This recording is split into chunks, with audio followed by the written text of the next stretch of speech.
lak seche gi. Nyinga Ochieng Emmanuel bed kode chakruok nyaka giko. Ji ariyo nyowito ngimagi ka ji adek mamoko yudo hinyruok kaluwore gi masira mar apaya manotimore wang' apaya maduong' mano ma Eldoret kocho Malaba manojuko trela kod apiko e chiro ma Kipkaren e kind kaunti ma Kakamega kod Uasin Gishu. Kaluwore gi joneno mar masira no, jariemb apiko ne odonjo apaya moko rango makare ka direp trela tuome bang'e ne obayo kotuomo jo ohala mane yudo ni e geng apaya.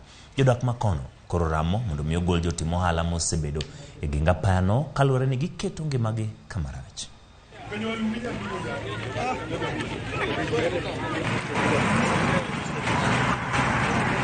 Kuna kijana alitoka huko amepepa mzee, wamepepana watu wawili. Alipotaka kucross barabara na lori kawa imekuja na lori ikajaribu kumwehepa.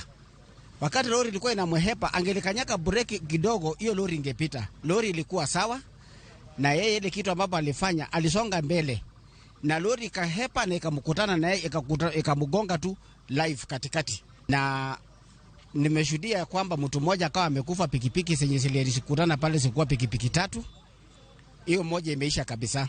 Ombi langu kwa serikali ya kaunti ni moja. Hapa mali kuna stage.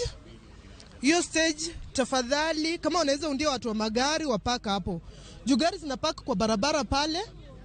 Alafu ukiuliza tena wale watu wakinakuambia, mimi nikienda kubaki kwa stage, kuna ile magari ni wale watu vichwa ngumu wanapaka kwa barabara. So hakuna venye huyu atabeba abiria and yet gari imesimama huko kwa stage, abiria ako na haraka. Tafadhali